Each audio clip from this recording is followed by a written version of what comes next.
Developed by Battlefield Studios and published by Electronic Arts, Battlefield 6 is the 18th installment in the series, following Battlefield 2042. It was released on the PS5, Xbox Series X and S, and PC on the 10th of October 2025. Battlefield 6 saw a huge success, selling over 7 million copies in the first 3 days of launch and crossed 10 million copies within the first month, marking it as the most successful Battlefield in the franchise.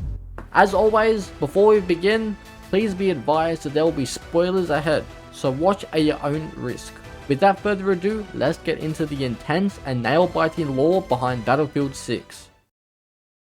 Set in between the years of 2027 and 2028, during a conflict between NATO and a private military company by the name of Pax Armata, the game starts in September of 2027 when we are introduced to General Sergeant Dylan Murphy of his squad Tempest 1-2.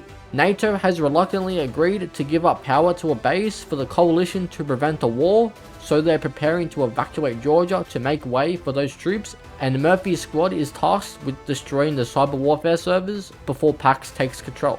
But before they can even leave the base, they're ambushed by Pax forces. Dylan's squad surviving the attack and hanging on by a thread to escape the base, to rendezvous with the sniper squad to plan a counterattack. Dylan is given an airstrike marker and marks the 3 tanks in their base to destroy. Once destroyed, the jet that destroyed the tanks sadly gets destroyed in retaliation.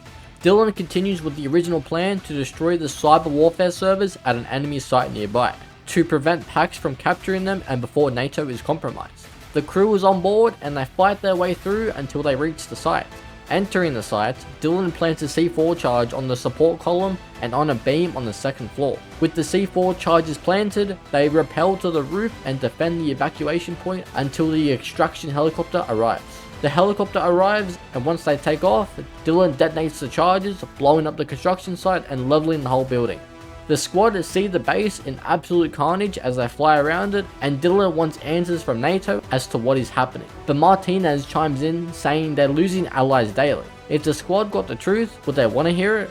After a short moment of silence, a rocket is sent towards the chopper, resulting in it losing control and eventually going down. Dylan wakes up, but he's dazed and in some pain.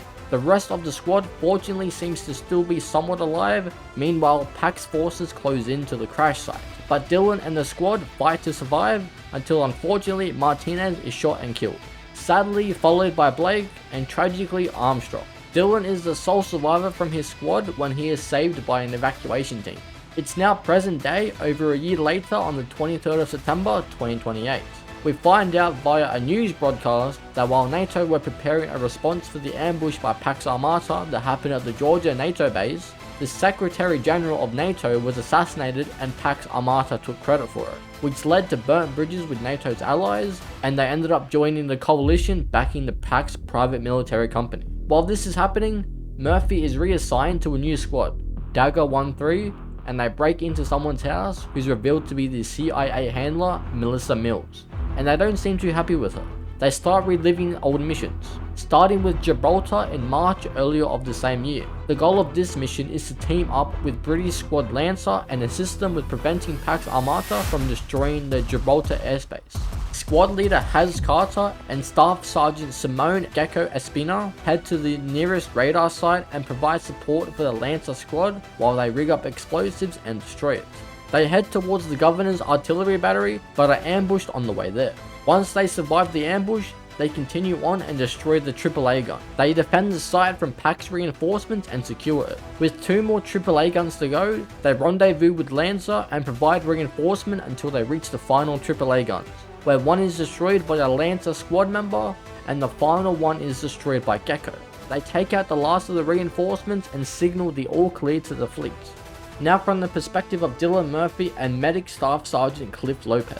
They get in boats and head to the beach, destroying everything in their path Pax related, clearing trenches and providing reinforcement for friendlies before finally meeting up with Gecko and Carter. Their objective is to reach City Hall. They maneuver through the streets and alleyways while battling waves of enemies until they finally reach an overwatch position and notice the leader of the Lancer squad, McIntyre, captured by Pax, and eventually tragically murdered by the game's main antagonist, Alexander Kincaid. With no way really in, Carter says fuck it, let's go, but move smart and act decisive. The squad attempts to secure City Hall and are successful. They attempt to locate the pack's commander, Kincaid, but quickly find out he's gone. Murphy and Gecko press Mills on how Kincaid was able to evade all detection from military intelligence, but she ends up using the excuse of him being a pro. They accuse her of withholding information on Pax's new technology, to which she denies the allegations. It's June of the same year and the squad is in Cairo, Egypt. The Egyptian president cut a deal with Pax to help the army, which has led to a civil war, and they suspect an informant, Salim, of selling intel to Pax.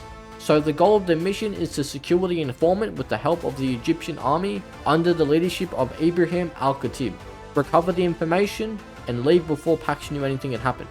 Their objective is to reach the palace undetected, so they traverse the sewers and the streets while avoiding Pax patrols, taking care of some of them in the meantime. When they finally reach the palace before cutting the power, they breach inside and sweep the floors until they reach a room with the informant. They breach in and take out the Pax guards. They notice Salim on the floor wounded and tend to him.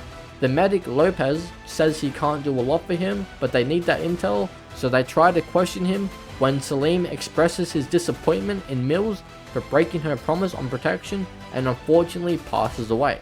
So they have to resort to cutting his thumb off since the information is behind a biometric scanner.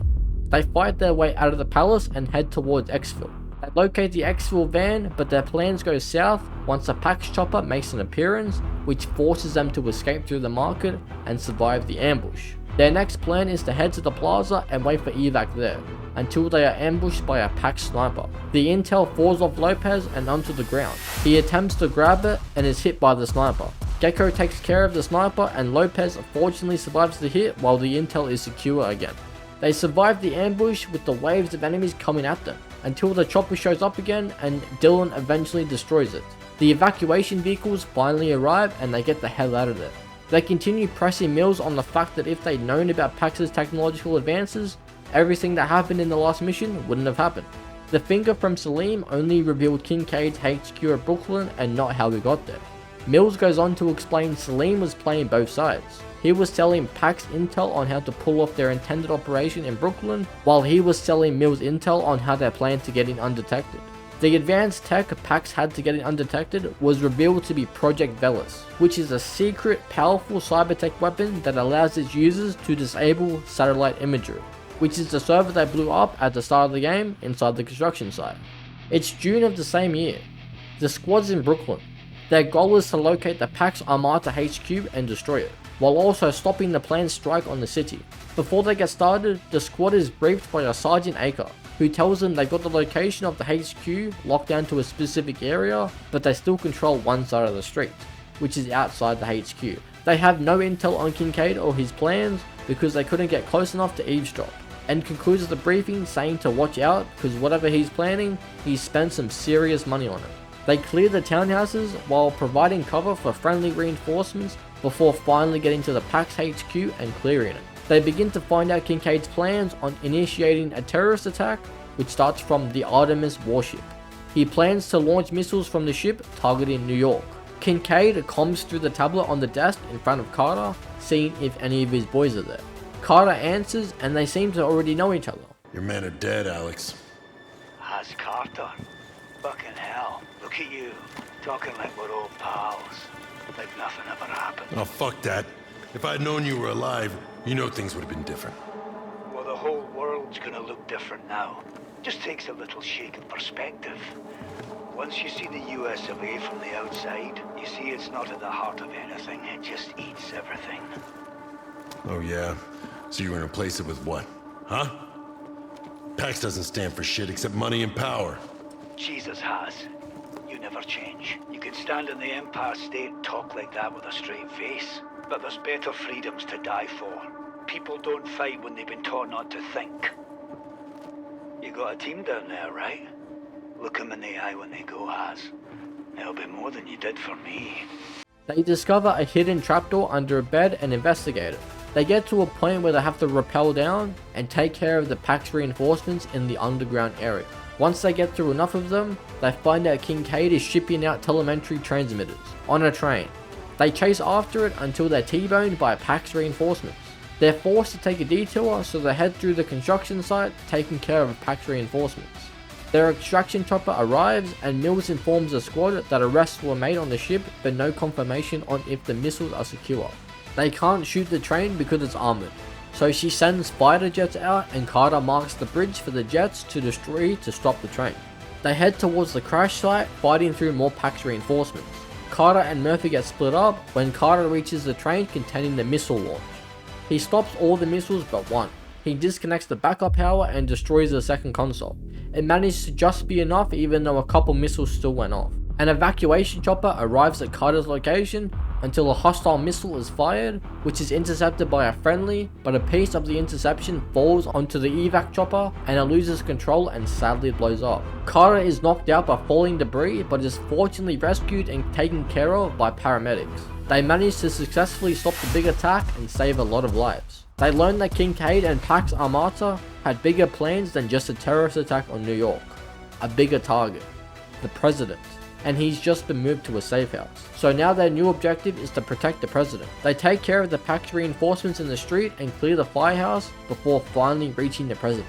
They devise a plan to safely extract the president by securing the rooftop for the choppers to land. But once they get there, Kincaid gets word of this and sabotages the plan by destroying the choppers with drones. They take care of the drones and return to the president and discuss ways to extract the president without being swarmed by the drones.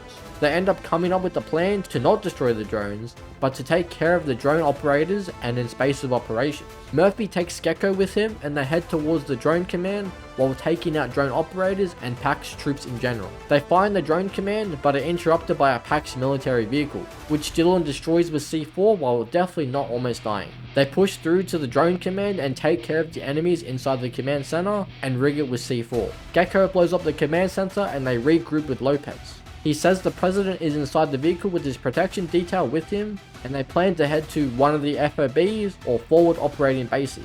And things go relatively smooth, taking out the PAX reinforcement vehicles until they're rammed from the side by another PAX vehicle, causing the gun turret to become non-existent. But fortunately, Lopez managed to save the vehicle and still be with the president's protection detail. They continue protecting the president until they reach a street that's very unstable with holes in the road, and a building in front of them starts collapsing and the vehicle ends up crashing. Murphy wakes up to find the rest of his crew fortunately alive. They make their way through a dodgy and unstable subway when they run into more PAX troops along with Kincaid telling his men to find and capture Murphy and his squad. Their main goal is to get to the president and protect him, but if Kincaid shows his face, they'll take care of that issue at hand first. They arrive close to the FOB and secure it from the swarm of PAX troops and reinforcements. Once they secure it, they hold it from another swarm of PAX troops and reinforcements. Once they successfully hold it, they escort the president to the military boat before it's destroyed by a missile. Carter tells his squad to get the president on the next boat,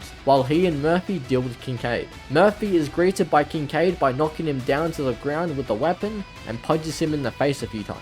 Kincaid speaks on past trauma which created his motive for wanting to cause world domination. And just before he finishes off Murphy, Carter comes in and tells him to chill. But of course, Kincaid has backup and Carter is disarmed, hit in the face with his gun, and stabbed in the shoulder. Kincaid begins venting to Carter and we find out the reasoning behind his burnt face.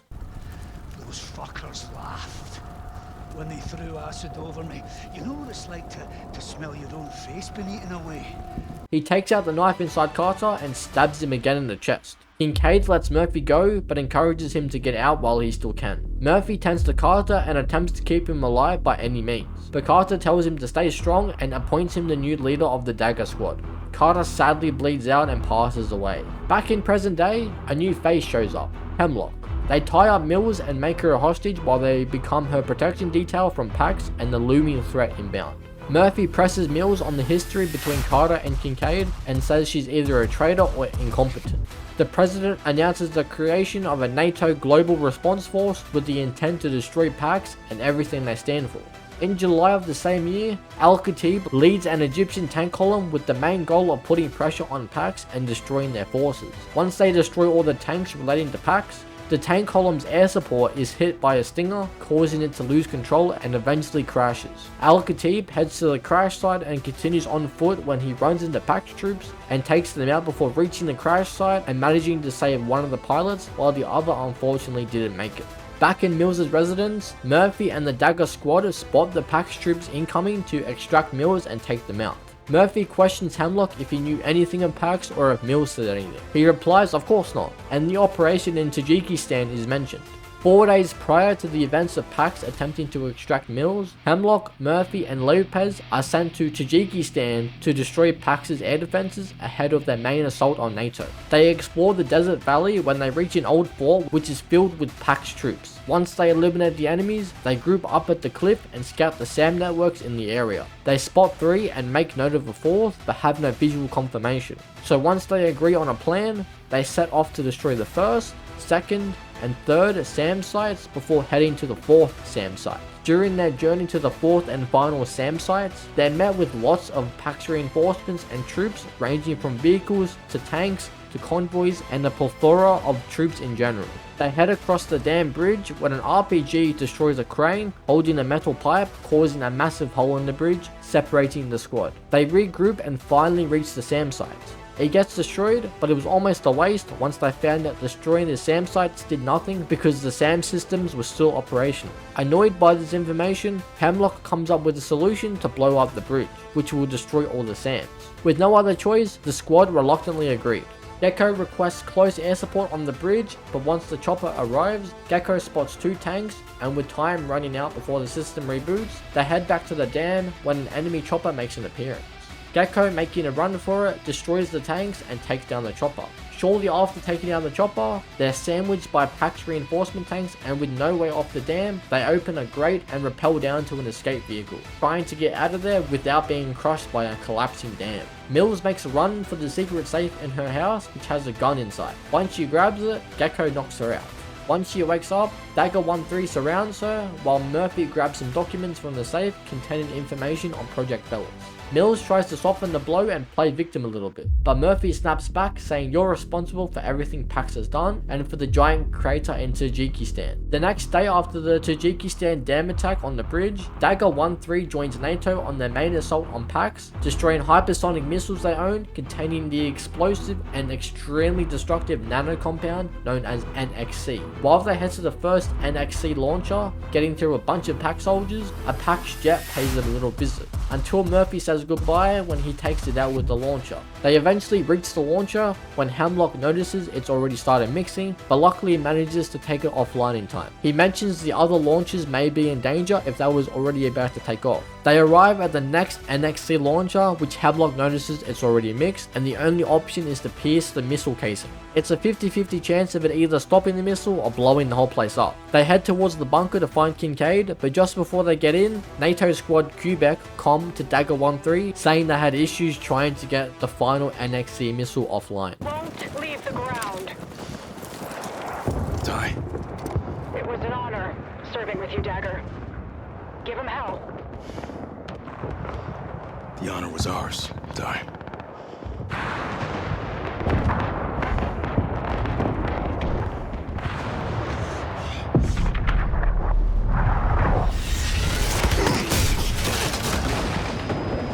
They evacuate to the bunker, and Lopez suggests leveling the bunker if Kincaid is inside, since they already took the missiles offline, but Mills wants confirmation of Kincaid dead. Murphy is on board and says after everything they've been through, they're not leaving it up to Pax to end this. They make their way to the control room and fight a wave of enemies before breaching the door that has Kincaid behind it. After some interaction with Kincaid, some juicy stuff is revealed. Mills wants Kincaid dead, but won't allow him to leave the bunker. Kincaid claims Dagger are just cleaning up her loose ends. And then for the juicy medium rare steak, Kincaid reveals Pax had the backing of the CIA the entire time, and Kincaid was the recruit. It was set up by Mills all along, and they needed someone big and bad running the front lines of it, hence Kincaid. Mills starts panicking and orders them to finish what they started. Gecko pushes Dylan's gun away, protecting Kincaid, when Kincaid pulls out a knife and is shot dead by Hemlock. Mills then goes silent on comms and orders an airstrike on the bunker, attempting to kill Dagger and clean up her loose ends from Kincaid squealing. They escape the bunker and make it inside the chopper on the roof. Mills comes clean and confirms she had multiple plans inside Pax and she was their only lifeline. Kincaid knew of this and sent a team to get the files and kill them. Murphy questions her about the bunker bombings and she replies saying it was the hardest decision she's ever had to make. Murphy starts accusing her of creating and building packs to create her own private army, but she fires back saying it was sanctioned. He speaks more about it and says she's just a small piece of the puzzle to Pax compared to everyone else involved who's just as powerful as her and the overall CIA itself. And when they have a common enemy, the country thrives. They have no shortage of enemies because they consolidated every person who was negative about the US into one thing, and it got real messy. Murphy accuses her of attempting to kill Dagger because Kincaid was telling the truth and she was trying to clean up loose ends, to which she doesn't really deny the claims. Hemlock starts talking and says Mills assisted in the creation of Pax. Kincaid stole Project Velas, supplied Pax with the Annex C, and attempted to assassinate the president. Not only did Mills try to eliminate Dagger, but she's best pals with the most dangerous enemy the country has seen in forever. Gecko and Hemlock have a back and forth until Murphy is given orders to eliminate Mills. Murphy, just... There's nothing left to say.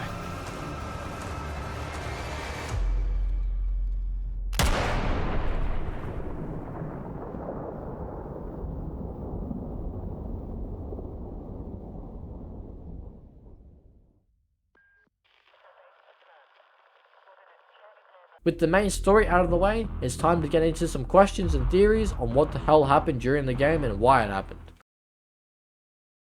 NATO stands for North Atlantic Treaty Organization. It is an intergovernmental military alliance between 32 member states, 30 across Europe and 2 across North America. It was founded after the aftermath of World War II, and its purpose is that if any members are attacked by an outside party, the independent member states agree to a mutual defense in response to the attack. Which, fun fact, is actually Article 5 of the treaty, which is mentioned at the beginning of the game. Pax is a fictional private military company in the Battlefield universe. It formed in the early 2020s by the CIA and has support from former NATO alliances and consists of terrorist contractors from various European and North or West African nations. The purpose behind Pax was to give the United States a clear enemy to fight against. But they consolidated anti-American groups under one whole thing, and it got messy to the point the CIA lost control of it and ended up becoming its own thing. The Georgia NATO base was housing some very powerful technology which has the ability to black out satellite imagery. Pax knew of this because of the CIA backing, so they sent armed forces and fighter jets out to attack the Georgia base and steal the technology, until their plan backfired and Dagger 1-3 blew up the construction site housing the server for the technology. But how did Kincaid and Pax still get their hands on the technology if the server was destroyed? The technology, or Project Velas, is housed in multiple locations. Georgia was just where it was initially based. And that's basically the whole Battlefield 6 plot and lore explained. I was disappointed by the story, but I learned that this is their track record when it comes to campaigns, which is more sad because not putting that much love and effort into a mode that quite a few people care about creates a disconnect and drives off the player. In my opinion anyway. Let me know of any other Battlefield games you think I should check out in the comments below or on my socials, but that is going to do it for this video. I hope you enjoyed. If you did, please be sure to leave a like and subscribe if you're new for more content like this, and I will see you legends in the next one. Peace.